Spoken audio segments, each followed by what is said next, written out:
Hello, Facebook friends. This is Michael Kuhn again with Access Basement Systems. I wanted to spend a little time with you today explaining and actually showing you some pictures of foundations that have failed or are beginning to fail, that have cracks, the importance of why these should be looked at and not just brushed aside and say, oh, that's always been cracked. Cracks are an important message from your foundation to let you know that something serious is going on, and you really need to address it before it becomes extremely serious and sometimes almost impossible to fix, short of rebuilding a wall. So we'll delve into it here. The first picture that I want to show you here is a picture of what we call a vertical crack. It's a straight up and down crack. Generally it's a stress crack, and more often than not you'll find that these cracks are at a pressure point in your foundation. A lot of times they'll be where your beam is going across your floor joists, from one side of a foundation to another, and there's a drop on one side of the foundation which causes the crack. Generally in a vertical crack like that, you'll see that the top of the crack is wider than the bottom of the crack, and that indicates that the top of the wall is separating faster than the bottom, so there's a pivot point in your footing right there. Also, if you see a vertical crack like that and one side of the wall appears to be lower than the other side of the wall, that generally means that you've got movement or crack in your footer, and that's a serious issue. It needs to be addressed because it'll start to affect your whole house upstairs, from the walls, windows, doors, all the way up to the roof leaking and issues like that. So that's what the story is with a vertical crack. Certainly serious, certainly something that needs to be taken care of. So now we'll switch over to another type of crack, probably one of the more common cracks that you'll see in a concrete block foundation for sure. And a lot of these cracks you're going to find occur more in concrete block foundations than just about any other kind of foundation. That's kind of the nature of the beast. This is what we call a horizontal crack or a horizontal buckle. There's different places on a wall that this crack can show up. Generally you're going to see it happen about 3 foot down from the surface of the outside of the foundation, or your grade level outside. And it's typically a freeze line crack. It's where the soil condition from the surface 3 foot down freezes and thaws and freezes and thaws, and it'll cause a pressure to push and then release and push and then release on your foundation. And as it does that, it just kind of pushes the wall, causes the horizontal buckle across the wall, and it's a bad crack. It's not one that you want to mess around with too long if you can help it. They start out small most of the time, and they don't move fast enough to make you really pay attention to it until all of a sudden one day they become a real major problem. And I'll have some more pictures to show the results of what that can be for you here in a bit. So generally this is one type of crack, the horizontal crack. I have another photograph here of a different angle so that you can get an idea of what's actually happening. You can see here where the wall is really pushed, and you can actually see the buckle in the wall. You can see the opening. You could just about probably fit your hand in that opening, and that's a wall that's becoming extremely weak. It's getting ready to probably try to push in. There's no formula for anyone to figure out how long you have before that wall comes in, because it's different on every foundation. There's too many other extremities outside, and Mother Nature she has control of the whole thing. So we don't really know when that's going to happen, but when a wall does collapse finally, it's just a devastating problem and very, very expensive to fix. So this is an example of what the horizontal cracks look like and what they can potentially do, and how they happen. So a couple of good photographs for you to look at there. Okay, so we're going to move on to another crack here. This particular crack is an interesting animal. It's probably one of the more common cracks you're going to find. And here again, it starts out as a small hairline crack. You almost have to really be looking for it before you can actually see it the first time. And then they grow and they get bigger until pretty soon you'll notice it and be like, oh my goodness, where did that come from? We call this a stair-step crack, and for obvious reasons it looks like a stair-step.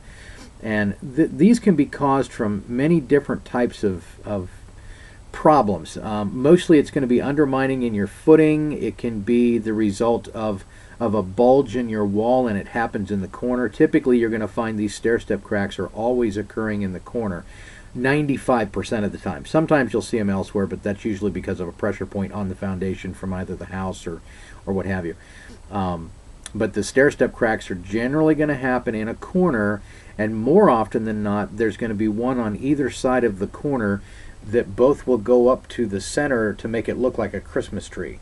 We call that a Christmas tree crack sometimes too, but it's a stair-step crack on either wall.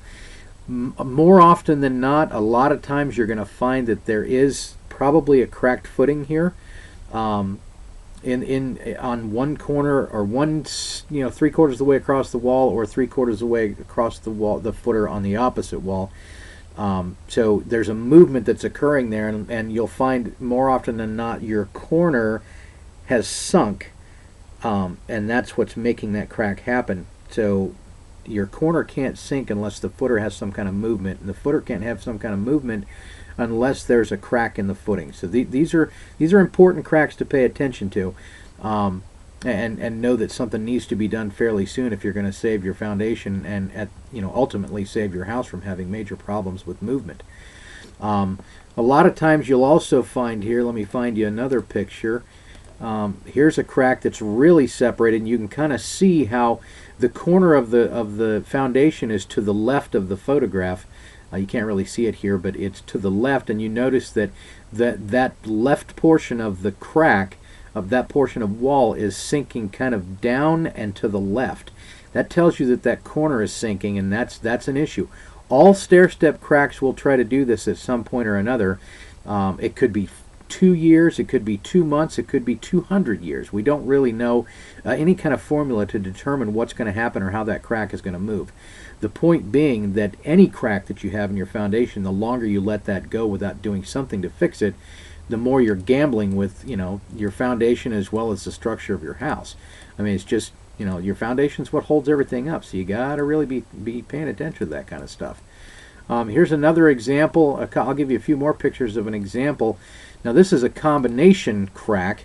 You can see that there's a horizontal buckle, and then there's also a stair-step crack going from the top to the center, and then from the center the opposite direction back down. That's a result of that wall bulging right there in the center. If you look at the horizontal crack, you'll see that it's very big right there in the center of the picture, but then as it goes to the right, you'll see that the horizontal crack gets smaller. And if we had more of this picture, you'd see that on the other side it happens the same way. The horizontal crack gets smaller. It's in the middle right there that it's bulging, and so therefore that stair-step crack has occurred because the wall is pushing in just the center area rather than the whole entire wall.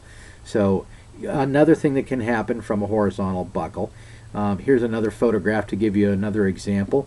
You can see stair-step crack happening in the center there. It's close to a corner on the right-hand side, but you can see it's also close to a corner on the left-hand side. So it's just a short wall that's occurring with. And, at some point or another, that wall is going to push and try to buckle as well. See if I can find you another one here that's a good example. That's the same one. I think that... I think I may have duplicate pictures here, so we'll disregard that. So anyway, that's what's going on with stair-step cracks, and you can see how they can combine fairly easy with horizontal cracks. So none of these cracks are something that you want to mess around with, and we'll move on to the next picture now, and I'll show you the reasons why.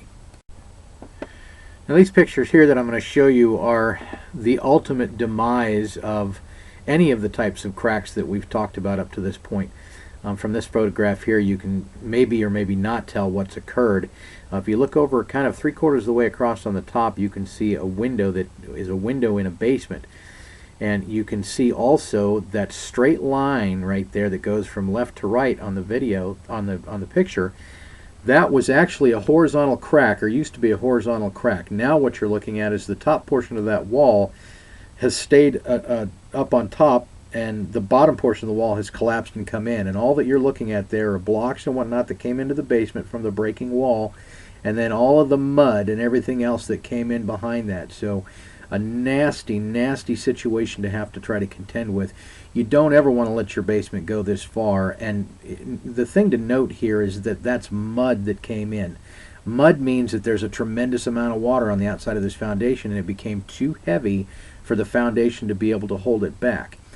Here's another photograph of the same scenario. Now this one's been dug out on the outside already, so kind of cleaned up so that you could see, what exactly occurred here. You can see also that the foundation has had to be jack posted up, and probably lifted some to try to get the house back up, and then that wall's going to have to be rebuilt. You're getting into just thousands and thousands of dollars worth of repair, and it will come at a time when you're not expecting it, and it's going to be the worst time in the world for you to have to spend that money to do that. Very, very expensive, and it's something that's completely solvable and stoppable by just getting rid of the water pressure that's on the outside of the foundation. Here's another photograph you can see of a smaller wall area that has come in, and it's an amazing problem, and it's devastating for people, especially if it's a finished basement, because not only are you losing your foundation, but you've lost everything in the inside of your basement, your carpeting, any furniture that was there. God forbid you had your 72-inch big screen TV there. So it's a problem, and many people look at cracks in a foundation and don't really pay attention to it. It is something to be aware of. It's something to be very attentive to, and it would be in your best interest, if you have cracks like that, to give us a call. Let us come out and take a look at it and give you an analysis and an estimate of what it would take to do preventative maintenance on it to stop it from being a big issue. There are ways to fix it and stop it from coming in like you're seeing in this picture. So I hope that this was informative. We certainly appreciate you taking the time to look at it, and we hope that if you have these types of situations going on, that you'll give us a call and let us come out. It doesn't cost you anything to have it looked at. It doesn't cost you anything to find out what it would take to fix it. And it's, the longer you let it go, the more it's going to cost to get it fixed later. So an ounce of prevention is worth a pound of cure. So give us a call. The phone number is 717-826-4667. Thanks for watching. Have a good day.